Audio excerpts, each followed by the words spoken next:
আমরা শুধু এই যে উনি এখানে আসবেন, উনি এখানে এসে বক্তব্য রাখবেন, তার জন্য আমরা একটা প্যান্ডেল করেছি।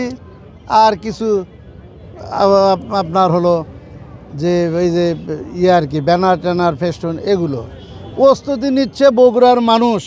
প্রতিটা ঘরে ঘরে বগুড়ার মানুষ অপেক্ষা করছে যে তারা তাদের প্রিয় নেতা, প্রিয় সন্তান, প্রিয় ভাই তা আসবে, তাকে বরণ করে নেবে এবং দেখবে দীর্ঘ 19 বৎসর পরে তারা তাদের মাঝ থেকে হারিয়ে গেছিল।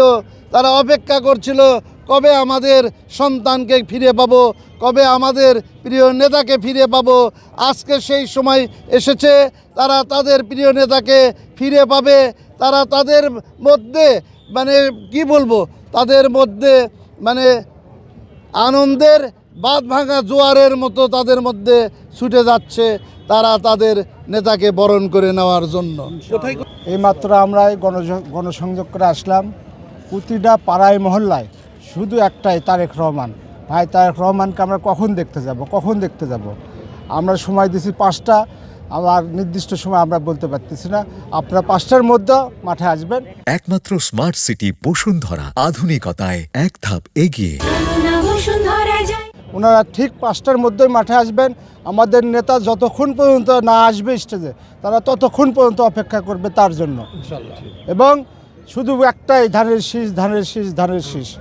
আমরা বগুড়ার সন্তান হিসেবে আমাদের বগুড়ার সন্তান দেশনায়ক জনাব তারেক রহমান দীর্ঘ 19 বছর পরে এই বগুড়ার মাটিতে আসবে।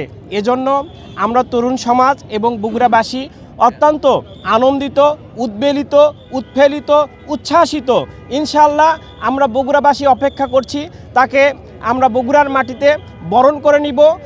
আমরা তাকে তার নির্বাচনী এলাকায় এই তরুণদের প্রথম ভোট এবং আমরা তাকে প্রথম কাছ থেকে পাব এবং আমাদের প্রথম ভোট তাকে প্রত্যক্ষ ভোটের মাধ্যমে এই বাংলাদেশের প্রধানমন্ত্রী হিসাবে নির্বাচিত করতে চাই এবং তিনি এই বগুড়াতে বিপুল ভোটে নির্বাচিত হবেন এবং তরুণদের আশা প্রত্যাশাকে তিনি প্রাধান্য দিয়ে এই বাংলাদেশে তরুণদের কর্মসংস্থানের ব্যবস্থা করবেন এবং যুগ উপযোগী একটি শিক্ষা ব্যবস্থা বাংলাদেশে উপহার দিবেন বলে আমি প্রত্যাশা করি।